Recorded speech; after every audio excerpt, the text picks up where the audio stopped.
शंकास्पद स्थिति है। किसी समय पर निभाना आसान था, लेकिन आज उस इंसानियत को निभाने में शंका होगी। इसीलिए हमारी आदमी अंदर की जो इंसानियत है, आदमियत में मरता जा रहा है। जबकि बहुत बड़ी चुनौती है। अतिथि जिसको हम जानते नहीं, लेकिन भूखा प्यासा आया हुआ है, फिर भी हम आए हुए को आसन देते हैं, बैठने के लिए कहते हैं, पानी पूछते हैं, अपने सामर्थ्य के अनुसार भोजन पूछते हैं, फिर उनके आने का उद्देश्य पूछते हैं। ये इंसानियत है। लेकिन क्योंकि अब कई जगह में अपरिचित लोगों के साथ संबंध बनाने से कई प्रकार की दुर्घटनाओं का भी सामना करना पड़ गया है, इसलिए वो सनातन धर्म के रास्ते पर चल पाना आज के इंसान के लिए एक खतरा भी लगता है और शंकास्पद है। लेकिन सचमुच जिसने धर्म के साथ में नाता रिश्ता जोड़ा है, अध्यात्म के साथ जिसने नाता रिश्ता जोड़ा है, वो महाराज बलि की भांति सर्वस्व लुटा करके अपने आप को छले जाने के लिए मंजूर हो जाए, तैयार हो जाएगा, लेकिन धर्म के रास्ते से हटना पसंद नहीं करेगा। और यह धर्म सचमुच बहुत जबरदस्त परीक्षा लेता है। उस पर धर्म की परीक्षा सबसे बड़ी परीक्षा है।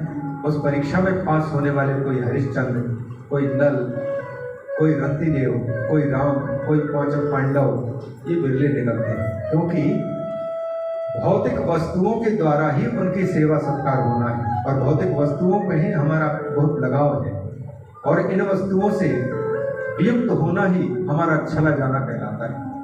और जिसको ज्ञान हो चुका होता है उस व्यक्ति के लिए छल नहीं है। राजा बलि ऐसे नहीं चले जा रहे हैं। और सच कहें तो राजा बलि के चरित्र के माध्यम से भगवान ने ये दिखा दिया कि मैं अपने भक्त के साथ में छल करूं तो मेरा भक्त छल में हार करके जीतता है और छलने वाले को हराता है। आखिर में राजा बलि ने सर्वस्व अर्पण करने के बाद अपने सिर को भी भगवान को अगर निवेदित न किया होता तो राजा बलि के नाम पर बलिदान शब्द भी प्रसिद्ध कैसे होता। बलि नाम कर रहे, छल करने वाले व्यक्ति छल करते हैं, यह जान करके भी छलने को, छले जाने को तैयार होता है। यह धर्म के रास्ते पर चलने वाला कोई बिरला होगा। भगवान विष्णु ये बताना चाहते हैं कि मेरा भक्त मुझसे भी एक कदम आगे है। हमने झूठ छल भरी बातें की। अगर ये राजा है, राजा तो न्याय के जानकार होने चाहिए और जानकार हो गए। हमने एक बीते का शरीर धारण करके, वामन रूप धारण करके इनसे हमने 3 पग भूमि मांगी और स्वीकार कर लिया। और नापते समय 2 ही पग में पृथ्वी से लेकर के और ब्रह्मा जी के लोक तक नाप लिया, 2 ही पग में। उस समय पर क्या वामन रूप धारण करके भगवान ने नापा है? विराट रूप धारण करके। तो न्यायविद, न्याय की जानकारी रखने वाला राजा बलि ये कह सकता था कि भगवान आप जितने बड़े होकर के मांग रहे थे उतने ही बड़े होकर के आपको नापना चाहिए। आप बड़ा रूप धारण करके आप छल रहे हैं मुझको, हम ऐसे दान नहीं करेंगे, मुकर सकते थे। इस छल को जानते हुए भी राजा बलि ने पीछे नहीं हटा, अपने आप तक को समर्पित कर दिया। तो ये भगवान की भगवत्ता को ही मात करने वाले साहस है। तो भगवान अपने भक्त के उत्कर्ष को दिखाना चाहते हैं कि मेरा भक्त मुझसे भी बड़ा है, हटता नहीं। ये अच्छाइयाँ हैं इन महापुरुषों के, जो अच्छाइयाँ हैं उन अच्छाइयों को पाने के लिए ये जो गुरुकुल व्यवस्था थी, उस गुरुकुल व्यवस्था में शुरुआत से ही समाज के प्रति हितैषिता विकसित करनी है। तो जब पढ़ने वाला बच्चा है, गुरुकुल में भर्ती हुआ, तो चाहे राजा का बेटा हो, चाहे फिर एक बिल्कुल गरीब का जिसके पास में एक टाइम की खाने की रोटी भी नहीं, उसका बेटा हो, उन सब के लिए जैसे स्कूल में एक वेशभूषा के रहते हैं, लेकिन भावना में अंतर होता है। गुरुकुल शिक्षा में वेशभूषा भी एक और मान्यता भी एक। मतलब गरीब छात्र आया है तो किसी को यह भी पता नहीं लगने देना है कि यह गरीब है, गरीब पिता का लड़का है। और अमीर आया है तो फिर उसका भी किसी को पता नहीं लगने देना है। इसलिए एक वेशभूषा में रहना ठीक है, ये तो वेशभूषा से, लेकिन अब व्यवहार से एक रूपता कैसे आएगी? सबसे अंदर में अंदर की जो व्यक्ति को गड्ढे में, दुख के कुआं में कूदाने वाला खतरनाक राक्षस है ईगो। उस ईगो को बचाना है, उस ईगो को पहले से ही किनारे करने के और उस ईगो का उपयोग करने का तरीका बताना है। तो फिर पहले छात्रों को क्या करते हैं? यज्ञोपवीत संस्कार होने के बाद, गायत्री मंत्र प्राप्त होने के बाद विद्या अध्ययन करने वाले छात्र को पहले तो सबसे पहले जिस माता ने जन्म दिया है उसी माँ से भिक्षाम देगी,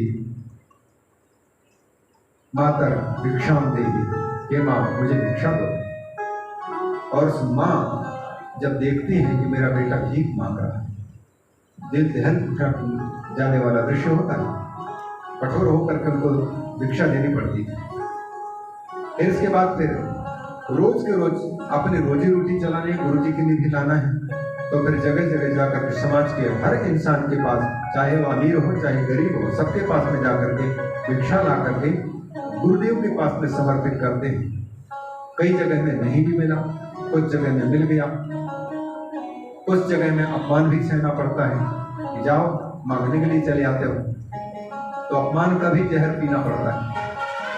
तो व्यक्ति जो शुरुआत से ही पुस्तकों में तो कहीं लिखने को बाद, पढ़ने को बाद में मिलेगा, मान अपमान एक समान सहना, लेकिन यहाँ तो क्रिया में ही पहले सहन शक्ति को बढ़ाना है। तो फिर ठोकर भी सहना है, अपमान भी, दुत्कार भी, तिरस्कार भी सहना पड़ेगा। तो उसके पहले ही भिक्षा एक वृत्ति है। और भीख मांग करके ला करके जब पढ़ाई करते हैं तो जिस समाज का अन्न आप ला रहे हैं, क्या वह अन्न आपको गलत रास्ते पर चलाएगा?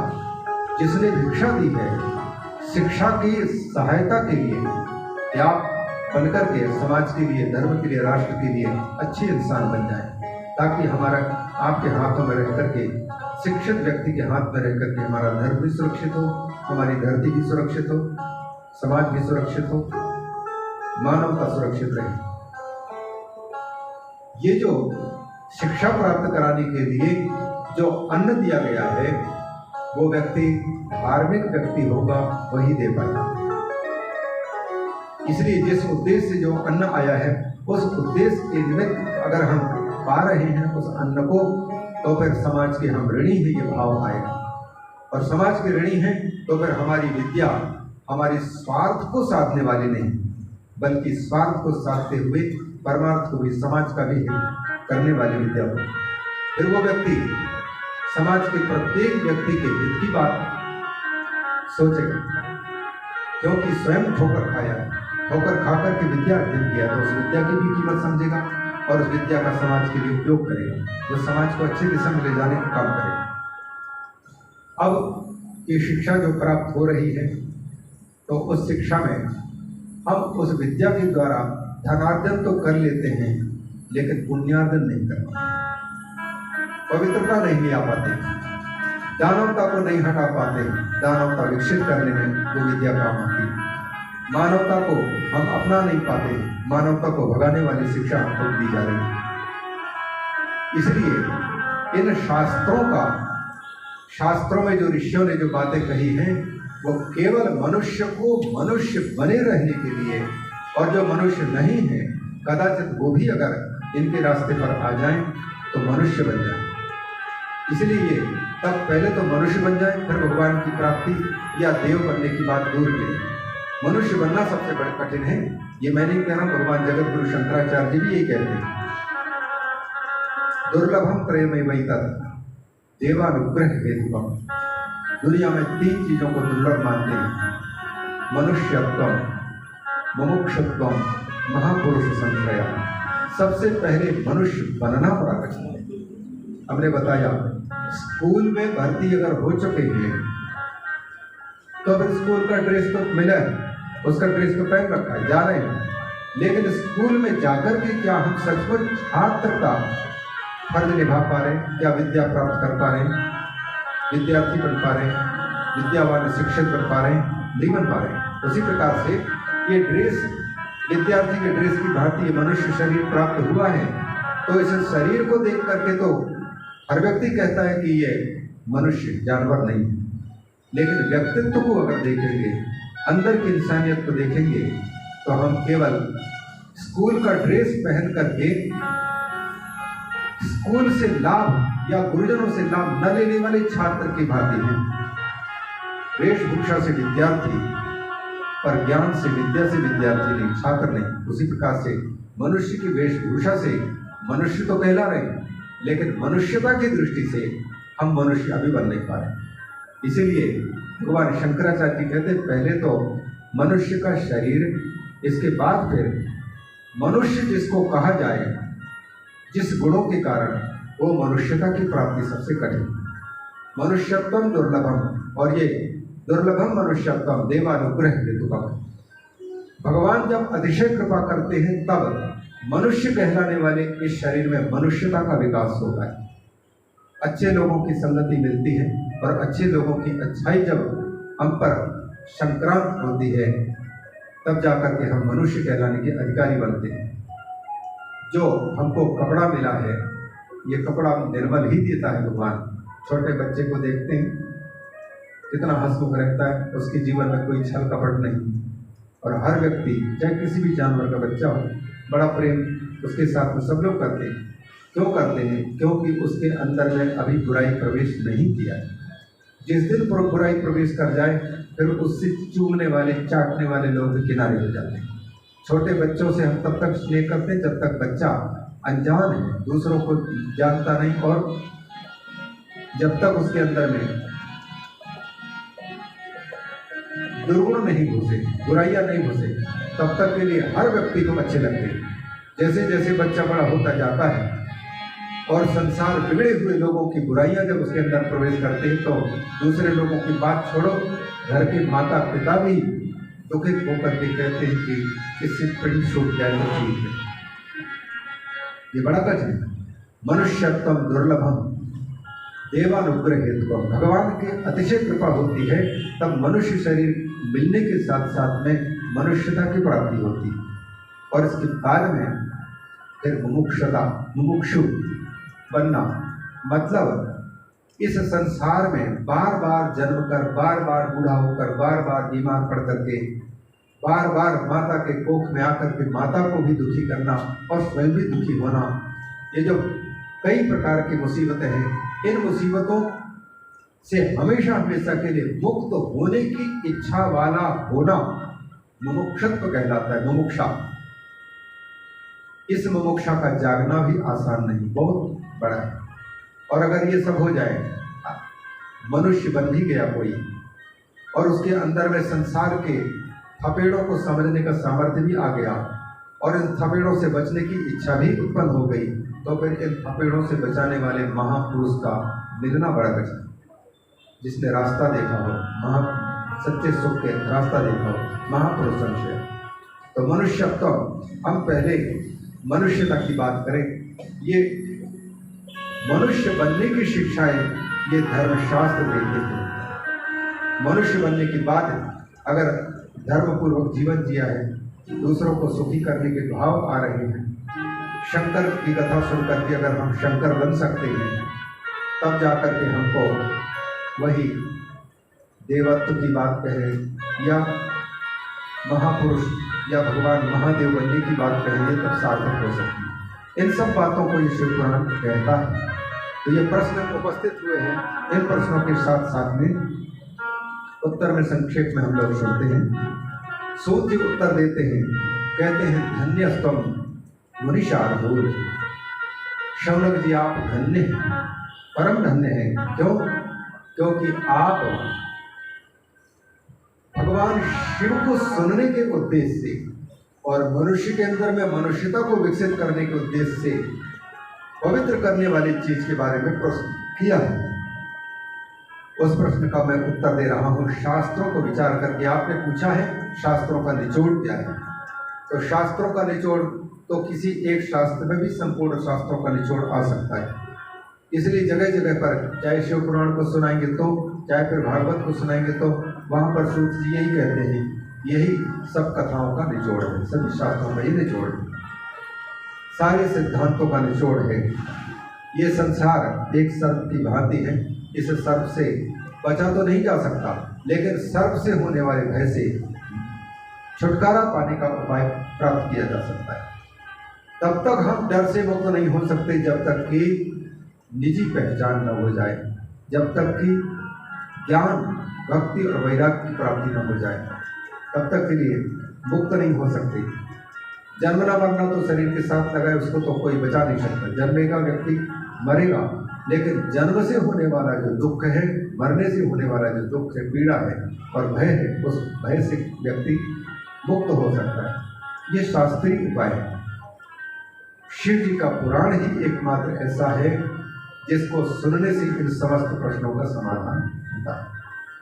चाहे चित्त की विकृतियों को दूर करना हो, काम, क्रोध, लोभ, मोह, मद, मात्सर्य आदि, हम शिव पुराण की कथा जब सुनते हैं तो धीरे धीरे ये ग्लूकोज की भांति, जैसे शरीर में एक दिन की दवाई से कुछ नहीं होता है, एक दिन पानी चढ़ा दिया, ग्लूकोज चढ़ा दिया, इस शरीर को इतना बड़ा बनने के लिए आप लोगों ने हिसाब किताब कभी लगाया है कि कितने क्विंटल गेहूँ हजम किए होंगे, कितने क्विंटल चावल हजम किए होंगे, कितने क्विंटल दाल समाप्त कर दिए होंगे, कितने क्विंटल सब्जी, कितने क्विंटल रसगुल्ला, कितने क्विंटल रसमलाई, पता नहीं। किसी के पास देखा जोखा भी नहीं। हमने अभी तक किसी भी व्यक्ति की डायरी नहीं पाई जिसमें कि मैं आज दिन तक इतने किलो अन्न हजम किया और इतने किलो खा करके मैं 50 साल बना, 50 साल का इतना बड़ा आदमी बना। ये कहने वाला कितना खाया पिया इसका कोई हिसाब किताब नहीं।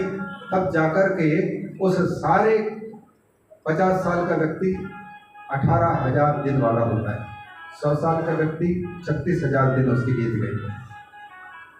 50,000 ये 50 साल का व्यक्ति 18,000 दिन खो दिया। 18,000 दिन सवेरे, शाम, दोपहर, नाश्ता, भोजन और ना जाने और भी चीजें खाया है और खाकर के तब ये वर्तमान 50 साल का शरीर देखने को मिल रहा है। चाहे वो अच्छा शरीर हो, हट्टा कट्टा, चाहे फिर कमजोर हो, चाहे कैसा भी हो, लेकिन इस शरीर को प्राप्त करने में उसको 50 साल के अन्न खाकर के तब तक यहाँ तक यात्रा हुई। तो फिर अच्छे इंसान बनने के लिए, सूक्ष्म शरीर को तैयार करने के लिए कितने दिनों का अन्न चाहिए, मतलब कितने दिनों का ये अच्छाई के अन्न का खुराक चाहिए। इंसान बनने के लिए कितने दिन लग जाएंगे। जब एक स्थूल शरीर जिसको जला दिया जाता है, फेंक दिया जाता है, पानी में फेंक दिया जाता है, जमीन में गाड़ दिया जाता है, नश्वर है, सबको ही जानते हैं। इस नकली को बनाने में इतने दिन लग सकते हैं, तो फिर असली बनने के लिए, इंसानियत को लाने के लिए, सच्चा इंसान बनने के लिए हम चाहते हैं कि बस 7 दिन की कथा में हम सब कुछ पा जाएं, 10 रुपये में हम सारी दुकान खरीद लें। भाई समय देना पड़ता है, लंबे समय तक लगा रहना पड़ता है। तो शिव पुराण, ये जो शास्त्र हैं, इनको बार बार सुनना, बार बार मनन करना, तो जाकर के ये जितनी चाहनाएं यहाँ पर हुई है, जिज्ञासा हुई, उन सारी जिज्ञासाओं की पूर्ति अपने आप हो जाएगी। सनत कुमार मुनि और वेद व्यास, इन दोनों का संवाद इसमें आया है, जिसमें कि भगवान शनक सनंदन सनातन सनत कुमार और भगवान वेद व्यास, यद्यपि दोनों अवतार भगवान के, लेकिन ब्रह्मा जी के पुत्र होने के नाते और ज्ञान में भी निवृत्ति प्रधान जीवन, संग्रह परिग्रह न करते हुए वैराग्यमय जीवन को अपनाने वाले होने के कारण ब्रह्मा जी के पुत्र शनक सनंदन सनातन सनत कुमार वो पूज्य माने जाते हैं। और भगवान के अवतार होते हुए भी भगवान वेद व्यास जी उनकी अपेक्षा शिष्य भाव में रहते हैं। इसलिए इन दोनों के परस्पर वेद व्यास जी के प्रश्नों के अनुसार सनकादि ऋषियों ने शिव जी का रहस्य वेद व्यास जी को बताया है, फिर वेद व्यास जी अन्य लोगों को बताए हैं, और फिर सबको ये शिक्षा मिले सोच करके इन पुराणों की रचना भी करते हैं, शिव पुराण की। तो ये संवाद इसके अंतर्गत है। यह पुराण, अभी जो चर्चा चल रही थी, प्रश्न उठा था कि व्यक्ति उत्तरोत्तर असुर बनता जाता है, ये घोरे कलो प्रयो जीवश्चासुरतां गता, जीवश्चासुरतां गता, जीवाश्चासुरतां प्राप्ताः। जीव असुरता को प्राप्त होते जा रहे हैं, उनको शुद्ध करने के लिए क्या उपाय है? तो उसके प्रश्न का उत्तर यहाँ पर सूर्य जी देते हैं। वो कहते हैं ये शिव पुराण से बढ़कर के और कोई पवित्र करने वाला सहज सुगम साधन हमको दिखाई नहीं दे रहा है। एतस्माद् अपरं किंचित् पुराणाच्छैवतो मुनि न विद्यते मनः शुद्ध्यै कलिजानां विशेषतः। मनुष्यों के चित्त को शुद्ध करने वाला कोई साधन और विशेष रूप से कलयुग में इस शिव महापुराण से सुगम सर्वत्र उपलब्ध और सहज उपाय हमको कोई नहीं दिखाई दे रहा है।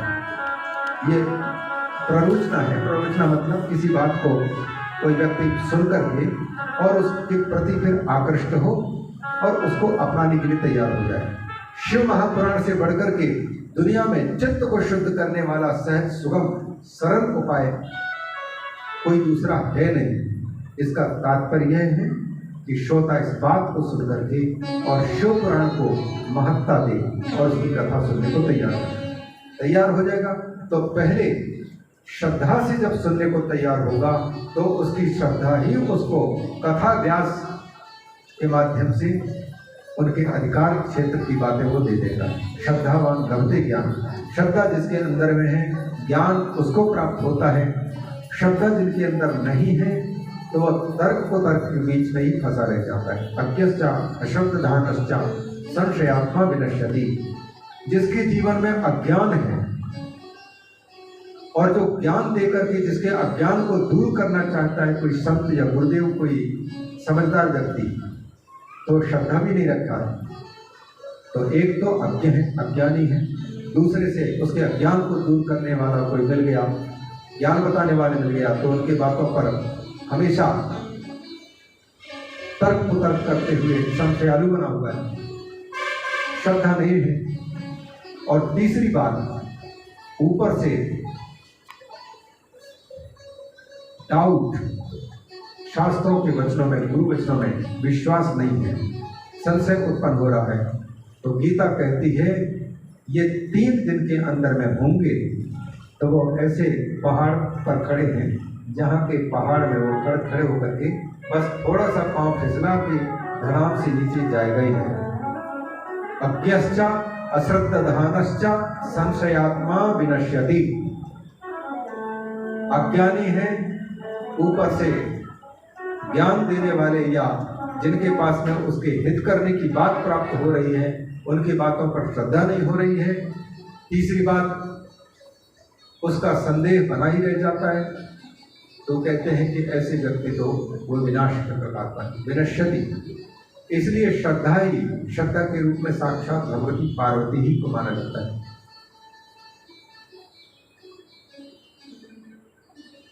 भवानी शंकरो वंदे श्रद्धा विश्वास रूपिणो याभ्याम बिना न पश्यन्ति सिद्धा स्वांतस्थम ईश्वरम। शंकर भगवान विश्वास के प्रतीक हैं और भगवती भवानी श्रद्धा के प्रतीक है। श्रद्धा के प्रतीक इसलिए क्योंकि पार्वती को नारद जी ने एक ही बार कह दिया कि इसके पति इस प्रकार के होंगे, लेकिन वो बड़ी तपस्या से ही प्राप्त हो सकते हैं। तो जब तपस्या करने लगती है भगवती पार्वती तो अनेक ऋषि आकर के उनकी तपस्या से उनको उठाना चाहते, हटाना चाहते, लेकिन पार्वती कहते कि गुरुदेव ने जो कह दिया वो मेरे लिए जीवन की चुनौती बनी हुई है।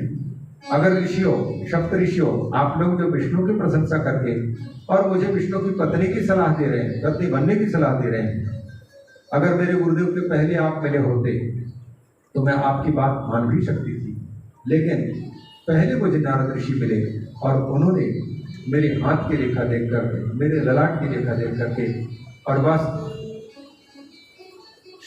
हस्त सामुद्रिक शास्त्र, सामुद्रिक विज्ञान के अनुसार मेरे शरीर को देख करके स्पष्ट कह दिया कि मेरा विवाह शिव के साथ हो सकता है, लेकिन उस शिव की प्राप्ति बिना तपस्या के मिल हो नहीं सकती है। इसलिए मेरे गुरुदेव का आदेश है शिव को पति के रूप में पाना है तो तपो, जितना तपोगी उतना शुद्ध सोना बनोगी, और जितना शुद्ध सोना बनोगी उस सोने में सुहागा, सोने में अगर सुहागा आ जाए तो फिर कहना ही क्या।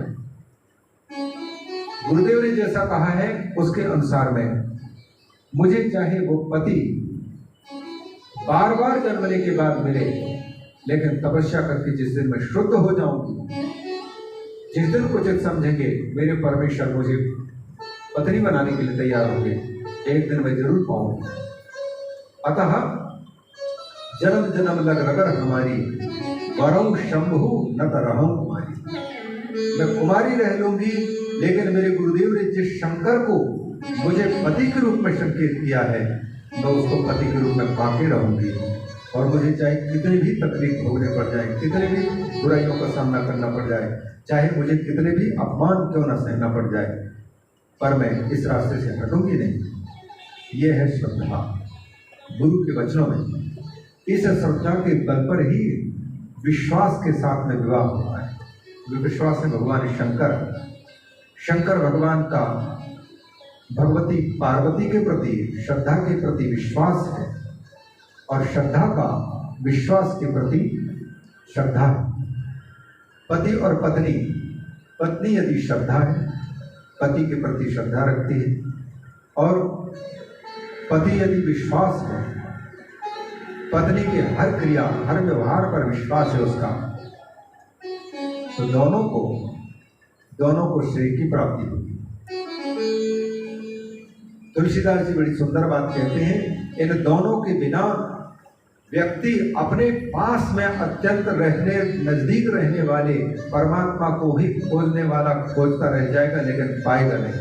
जब तक कि शंकर और भगवती भवानी माने श्रद्धा, भवानी शंकरो वंदे श्रद्धा विश्वास रूपिणो। भगवती पार्वती श्रद्धा के रूप में और भगवान शंकर विश्वास के रूप में। ये श्रद्धा और विश्वास जब तक शास्त्रों में गुरुदेव के बताए वचनों पर नहीं होंगे, तब तक कोई भी गुरुदेव हमारे अंतर में रहने वाले परमात्मा का दर्शन नहीं करा सकते। याभ्याम बिना न पश्यन्ति सिद्धा स्वन्तस्थम ईश्वरम। अपने अंतर में बैठे हुए भगवान का भी दर्शन नहीं पाया जा सकता है। श्रद्धा और क्योंकि ये न दिखाई देने वाले, पहले कोई कहे कि स्वर्ग है और पूछने वाला कहेगा कि हम जब तक देख ले लेंगे स्वर्ग, तब तक हम विश्वास नहीं करेंगे। तो बताइए ऐसा कभी हुआ है? जिस स्वर्ग को पाना है तो कहते हैं कि भैया स्वर्ग पाना है तो स्वयं को मरना पड़ेगा। दूसरे के लिए स्वर्ग पैदा करने वाले बहुत मिल जाएंगे, लेकिन स्वयं को स्वर्ग पाना है तो फिर स्वर्ग की प्राप्ति के लिए व्यक्ति को मरना पड़ेगा। मरना पड़ेगा मतलब अपना अस्तित्व मिटाना पड़ेगा। सच्चा सुख पाना है तो अपने अहमियत, अपने ईगो, अपने व्यक्तिगत पहचान होना पड़ेगा, तब जाकर के हम स्वर्गीय सुख यहाँ भी पा सकते हैं। जहाँ भी जाएंगे वहाँ पर सुख ही सुख मिलेगा। तो भगवती पार्वती श्रद्धा है। श्रद्धालु को सारे ज्ञान की प्राप्ति होती है। जहाँ पर शंका है, जहाँ पर डाउट्स है, जहाँ पर कुतर्क है, वहाँ पर उसको सच्चा रास्ता बताने वाला कोई मिलता नहीं है। सच्चा रास्ता बताने वाला मिलने पर क्योंकि उसके वचनों पर विश्वास नहीं हो रहा है, इसलिए उसकी खोज जारी तो रहेगी, लेकिन समाधान, उसकी समस्या तो जारी रहेगी, लेकिन समाधान का मिलने में बहुत समय लग सकता है। यहाँ कहते हैं कि ये मन की शुद्धि के लिए सबसे बड़ा ये साधन है, लेकिन यह कई जन्मों के पुण्य के फल रूप में इसकी प्राप्ति होती है। इस शास्त्र से बढ़कर के और कोई बड़ा शास्त्र नहीं, राजसो यज्ञों से बढ़कर के है। इसको सुनना चाहिए और पढ़ना चाहिए, पूजन करना चाहिए, इसके दर्शन करना चाहिए। बन सके किसी समय तो इस ग्रंथ को सुरक्षित रखने के लिए जैसे वस्त्र आदि हैं, उनके दान के द्वारा भी हम पुण्य कमा सकते हैं। ये सारी बातें इसके अंदर लिखी हैं। पुराण श्रवणम शंभोर नाम संकीर्तनम तथा कल्पद्रुम फलम सम्यक मनुष्याणां न संशयः। सूर्य कहते हैं पुराण श्रवण शंभो, भगवान शंकर की कथा का वर्णन करने वाला यह शिव महापुराण और नाम संकीर्तनम तथा और उन भगवान शंकर के नाम, उनकी कथा को सुनना और भगवान शंकर के नाम का उच्चारण करना, ये दोनों के दोनों कहते हैं मनुष्याणाम कल्पद्रुम फलम। कल्प वृक्ष का ये फल है, मतलब ऐसे वृक्ष की कल्पना हुई है जिसके नीचे जाने वाला व्यक्ति केवल कल्पना करे मेरी जिंदगी में ये हो जाए, ये मिल जाए, बस उसकी कल्पना मात्र से उसके सारे के सारे वैसे के वैसे स्वप्न साकार होने लग जाए। ऐसी स्थिति में पहुंचे हुए व्यक्ति को कहा जाता है कल्पतरु के नीचे बैठने वाला व्यक्ति। यह तब हो सकता है जब आप किसी के सपने को पूरे कर रहे हो, किसी की कल्पना को पूरे कर रहे हो। कोई जीव मुर्गा भोजन चाह रहा है और आपने पहचान लिया कि इस मुर्गे को हम इसके खाने की चीज जब देते हैं तो ये खुश होता है। और सचमुच कोई भी जीव हो, अगर आप उसको आहार देते हैं तो हिंसक जानवर भी आपसे प्रेम करने लग जाता है। कुत्ता ऐसे ही पूछ हिला के आपके पास में नहीं लौटता, क्योंकि उसको आप रोटी दे रहे हैं। मुर्गा भी कुट करके आपके पास में आने लग जाएगा जब आप एक दिन दो दिन उसको अगर उसके खाने की चीज दे देते हैं। तो जैसे आपने उसके मन की बात जान करके उसके मन के कल्पना को साकार किया है, अब आपके जीवन में वही कल्पना को साकार करने का पुण्य कई हजार गुना बढ़ करके यदि विलंब से मिलता है तो ब्याज की भांति, जैसे ब्याज जितना विलंब से मिलेगा और जितने अधिक पैसे का मिलेगा उतना ही अधिक ज़्यादा मिलेगा हमको, उसी प्रकार से सत्कर्म का फल या दुष्कर्म का फल जितना जल्दी मिलेगा उतना कम मिलेगा, और जितना अधिक बाद में मिलेगा उतना ही अधिक से अधिक मिलेगा। तो इस मुर्गे को हमने 2-4 दाना ही खिलाया और उससे उसके अंदर में बैठे हुए परमात्मा प्रसन्न हो गए। तो आपने उसकी कल्पना जो थी उस कल्पना को आपने सार्थक किया। अब आप इस पुण्य के फल रूप में चाहे मनुष्य शरीर में हो, चाहे कुत्ते बिल्ली के शरीर में रहें, कहीं भी जाएं, आप जो चाहेंगे उस चाहना के अनुसार आपको वो वस्तु अपने आप प्राप्त होगी, कई गुना बढ़कर के प्राप्त होगी। सुख दिया है तो सुख मिलेगा, दुख दिया है तो दुख मिलेगा। दुख के लिए कल्पना करने की आवश्यकता नहीं होती कि हमको दुख मिलना चाहिए, क्योंकि व्यक्ति करता नहीं और वो अपने आप आने वाली चीज़ है। क्योंकि कोई भी व्यक्ति दुख नहीं चाहता, कोई भी जीव दुख नहीं चाहता, परेशान होना नहीं चाहता, पर हम उसको परेशान करते हैं, जबरदस्त परेशानी देते हैं। इसलिए परेशानी को हमको मांगने की आवश्यकता नहीं पड़ती। हमारी जिंदगी में भी बिना मांगे परेशानी आती है, क्योंकि हमने बिना मांगे ही किसी को सताया है, और बिना मांगे ही अगर किसी को सुखी किया है तो बिना मांगे ही सुख हमको प्राप्त होता है। वस्तु से भी सुख मिलता है और वस्तु के नहीं रहने पर भी, धन रहने पर तो सुख मिलता है, इसमें कोई आश्चर्य की बात नहीं। धन नहीं रहने पर भी व्यक्ति को सुख मिलता है, मकान न रहने पर भी सुख मिलता है, पद प्रतिष्ठा नहीं रहने पर भी सुख मिलता है। क्यों? क्योंकि हमने किसी को सुख दिया है, इसीलिए वो सुख मिलता है। तो ये कल्पद्रुम फलम, अगर भगवान की कथा हम सुनते हैं शंकर की और भगवान शंकर के नामों का आश्रय लेते हैं तो ये कल्पद्रुम बनकर के और कल्प वृक्ष जैसे हमारी कल्पनाओं को साकार करता है, उसी प्रकार से हमारे मनोवांछित सारी चीजों को ये दे देगा। जिस किसी भी उद्देश्य से हम सुन रहे हो उस उद्देश्य को यह पुराण पूरा करेगा, ये संकेत दे रहे हैं। यह कहते हुए इसकी महत्ता बताते हुए इसका परिचय दिया है। इसकी 7 संहिताओं का नाम पहले हमने बता दिया था। इसको पढ़ने का फल दिया है, इसके कान में पढ़ने का फल दिया है। जो लोग नहीं सुन पाते हैं उनकी निंदा भी की गई है। ये कहते हुए कई यज्ञों की क्षमता इसके बराबर नहीं हो सकती। कई गंगा यमुना सरस्वती गंगाद्या पुण्य नद्या सप्तपुरियों गया तथा, गंगा आदि कई नदियों में स्नान करो या सप्तपुरी में निवास करो। अयोध्या मथुरा मासी, अयोध्या मथुरा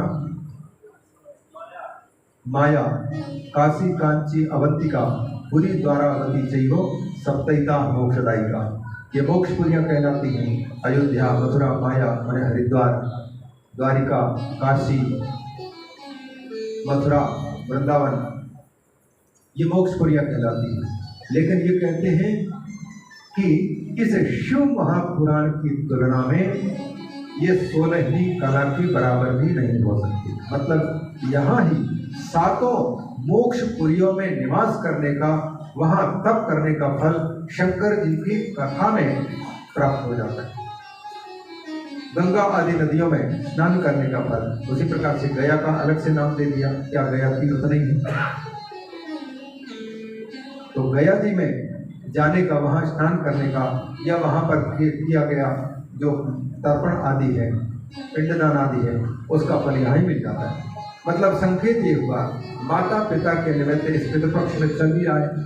इस पक्ष में भी अगर कोई शिव महापुराण को श्रवण करने का सौभाग्य मिल गया, इसको भागवत पुराण को सुनने का, ये जो कथाएं हैं, इन कथाओं में ये सारे तीर्थ जहाँ जहाँ जिस चीज के पुण्य की प्राप्ति, जिस पुण्य की प्राप्ति का वर्णन है, वो सारे के सारे इन महर्षियों ने केवल अपने द्वारा दिए हुए इन विज्ञानों में, इन कथाओं में छिपा दिया है। वो सारे के सारे आखिर में गया जी में क्यों जाना चाहिए बताइए आप? पितरों के उद्धार के लिए तो जाएंगे ना, पिंडदान करने के लिए, श्राद्ध तर्पण करने के लिए। और पितरों के रूप में जो भगवान है, साक्षात उनकी कथा सुनेंगे और उनके भांति हम बनते जाएंगे। तो फिर पितरों के रूप में रहने वाले भगवान तो खुश होंगे ही होंगे, साक्षात मूल रूप में रहने वाले परमात्मा की प्रसन्नता होती। और उनके प्रसन्न होने पर क्या वस्तु दुर्लभ है, सब कुछ अपने आप, जिस सुख की हमको तलाश है वो सुख शांति अपने आप प्राप्त होती है। ये कहकर के यहाँ इसको सेवन करना चाहिए। अंतकाल में इसको सुनने का फल बताया, मुक्ति की प्राप्ति, अपने पद की प्राप्ति शिवपुराण की। और इस प्रसंग में फिर एक देवराज पंडित की कथा सुनाई है। देवराज जी ब्राह्मण कुल में उत्पन्न हुए थे।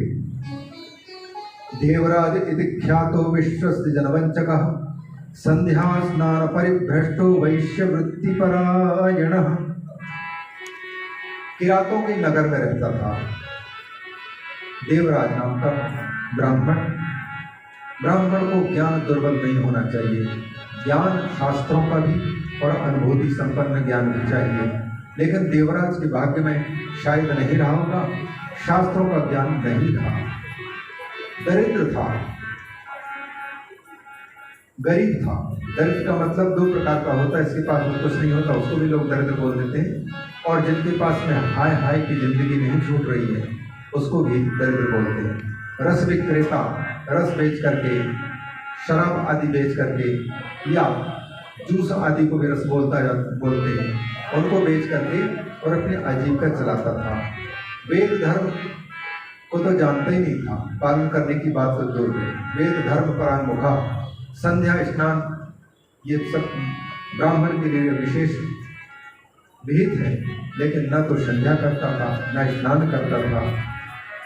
उल्टा ये वैश्य वृत्ति परायण, वैश्याओं के संगत में फंस करके अपने माता पिता के कमाई हुए धन को बर्बाद किया। देवराज नाम विश्वसनीय, जो लोग विश्वास करते थे उन्हीं को छलता था, उन्हीं को परेशान कर देता था। इस प्रकार से ये बहुतों को सताया, बहुत बड़ा पापी निकला। अधर्म के लिए सारा धन खर्च हुआ, लेकिन धर्म के नाम पर जरा भी धन इसने खर्च नहीं किया। ऐसी स्थिति में पहुंच करके नधर एकदैकतरागे स्नातुम यातो महीसुरा, एक दिन तालाब के किनारे किसी स्नान करने के लिए गया। वहां पर एक शोभावती नाम की वैश्या को उसने देखा, सुंदर रूपवती थी वो। उसको देख करके अत्यंत विह्वल हो गया और स्ववशम धरिणम विप्रम ज्ञात्वा हृष्टात् सुंदरी, शोभावती भी उनको देख करके पैसे वाले समझ करके बड़ी प्रसन्न हुई। बहुत प्रसन्न होकर के इनके साथ में संबंध जोड़ा और देवराज ने उसके साथ में वैश्य के साथ में अपना जीवन, ब्राह्मण का जीवन बर्बाद कर दिया। दंपति की भांति वो जहाँ कहीं भी जाते निर्भयता के साथ में रहते थे, लोग निंदा करें उसकी कोई परवाह नहीं। माता पिता मना किए, भाई बंधुओं ने मना किया कि तुम कहाँ किसके साथ नाता रिश्ता जोड़ रखे हो, हमारी बदनामी कर रहे हो, लेकिन न अमन्यत वचस्ते शाम, किसी की बात नहीं सुना उसने, मनमाने ढंग की जिंदगी जिया।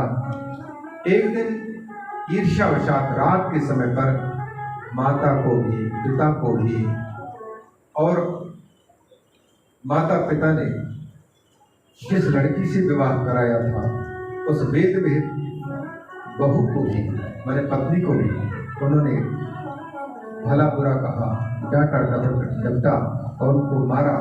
रात के समय पर प्रसुप्ता न्यवधीत, रात के समय उन्होंने उनको खत्म भी कर डाला, अपनी पत्नी तक को भी खत्म कर डाला, मार करके और धन लेकर के वो चला गया। अपने धन को लेकर के वो पिताजी के और जो वर्तमान में जो पत्नी है वेश्या शोभावती, उस शोभावती को धन दे दिया। जो जो चाहती थी वही वही ला करके वो देता था। न खाने लायक चीज़ों को भी खाना शुरू कर दिया, न पीने लायक अपेय पदार्थों को भी पीना शुरू किया। इस प्रकार से यह है, जन्म से तो यद्यपि ब्राह्मण, लेकिन इतने नीचता में गिर गया कि कोई इनके साथ बातचीत करने को तैयार नहीं, इनको देखना भी कोई पसंद नहीं करता था। इस व्यक्ति ने देखा कि सारे समाज में मैं बिल्कुल किसी के साथ रहने लायक नहीं हूँ, तो बिल्कुल घर से निकल गया वो, और घूमते घूमते वो दैव योग से प्रतिष्ठानपुरम उपागता, आज का जो झूसी कहलाता है प्रयागराज के पास, वहाँ पहुँचा और एक शंकर जी का मंदिर उसने देखा जहाँ पर लोग बैठे हुए थे।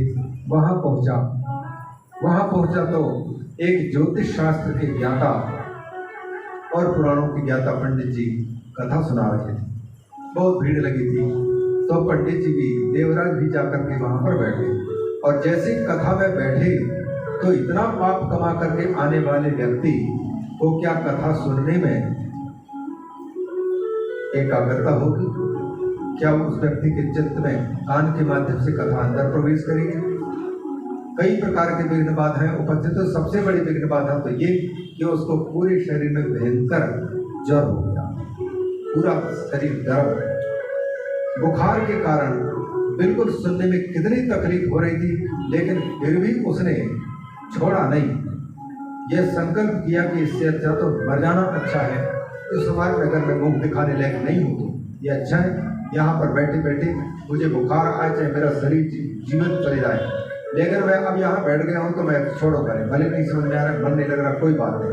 शैवीम शुश्रावसंतम शैवीम कथा विप्र मुखोद्गता, ब्राह्मण के मुख से सुनता रहा, कथा सुनता रहा। 1 महीने तक कथा चली, मासिक कथा थी, और 1 महीने तक वो ज्वर से बहुत पीड़ित रहा, लेकिन कथा सुनना उसने छोड़ा नहीं। कथा जब संपन्न हो गई, सब अपने अपने घरों को जाने लग गए, स्थानों को जाने लग गए। बस उनके जाते ही, कथा की समाप्ति के दिन ही देवराज का शरीर छूट गया। ब्राह्मण का शरीर छूट गया, और उसको लेने के लिए, पाप कर्मों का फल भुगाने के लिए यमराज के यहाँ से यमदूत आए, और लेकर के उनको सीधे यमदूत यमराज के अंदर में ले गए। यमराज के यहाँ पर ले गए, और यह जब ज्ञात हुआ भगवान भोलेनाथ के भक्तों को कि ज्वर से पीड़ित होकर के भी जिस देवराज ने भगवान की कथा को नहीं छोड़ा, यमदूत उसको यमराज के यहाँ ले गए हैं, तो भगवान शंकर की आज्ञा मिलने के पहले ही यमराज की राजधानी में पहुंच करके और वहां से उसको छुड़ा दिया, और छुड़ा करके ला करके और सीधे भगवान शंकर के पास में ददु शिवाय सांबाय तम दयावारी राशई, दया सिंधु करुणावतार भगवान शंकर जी को उसको समर्पित कर दिया।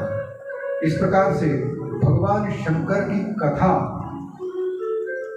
ज्वर से पीड़ित हुआ देवराज मन लगा करके नहीं सुना, उपस्थित होकर के बस समझ में आए ना समझ में आए, उसने कहा कि जो होकर के हमको, हमारी मृत्यु तो होनी है, समाज में जीवन से भी कोई लाभ नहीं है, क्योंकि ठुकरा करके दुष्कार की जिंदगी जीने की बजाय तो मर जाना ही ठीक है।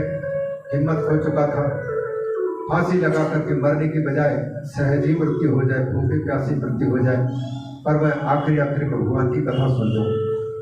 केवल इतने ही भाव से उसने श्रवण किया था, उसको भगवान शंकर का पावन धाम प्राप्त हुआ केवल कथा के सुनने से।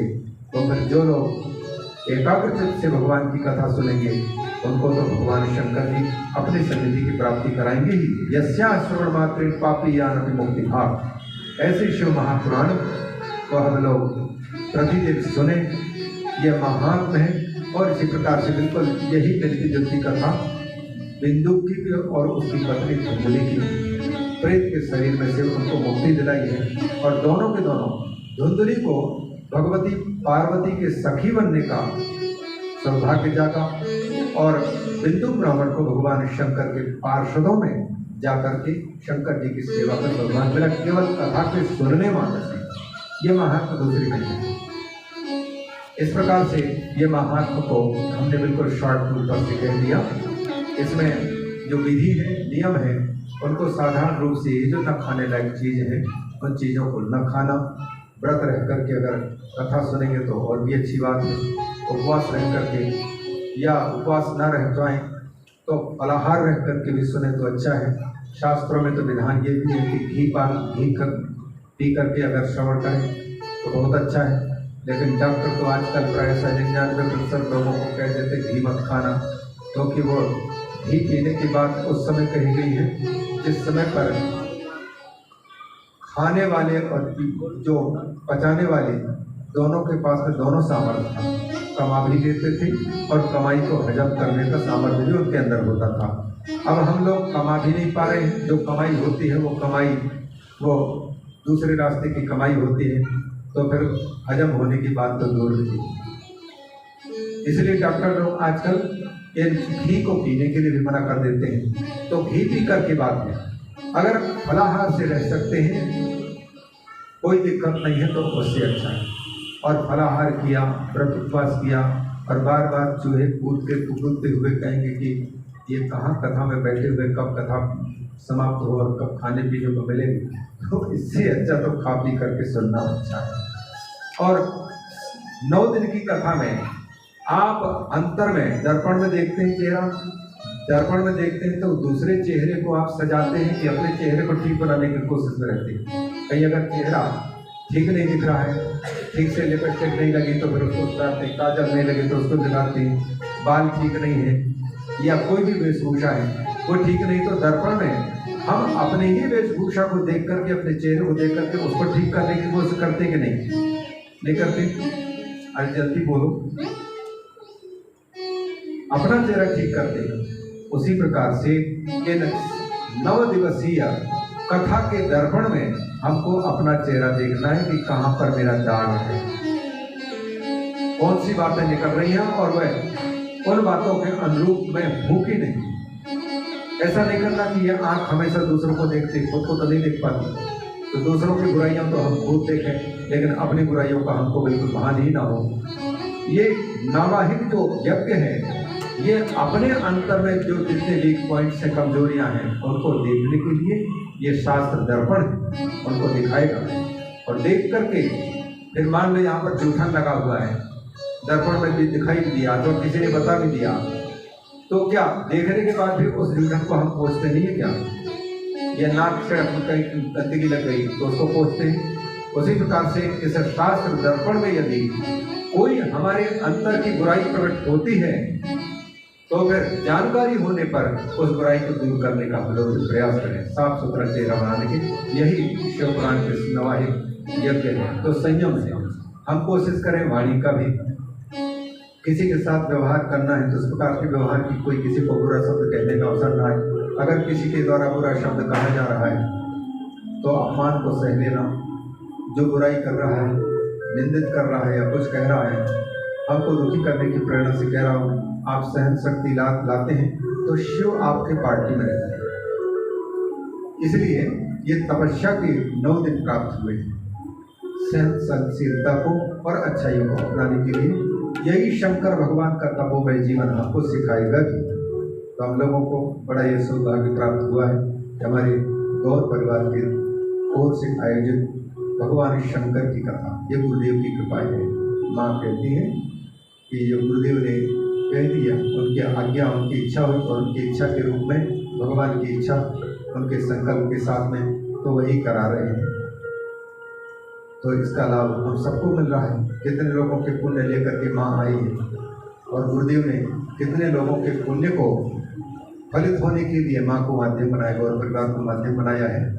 ये उनका सौभाग्य है और हम लोगों को भी यह सद्भाग्य है कि इनके साथ साथ में हम लोग भी इस कथा को प्राप्त करेंगे। भजन कीर्तन के साथ साथ में आरती के लिए हम लोग तैयार हैं।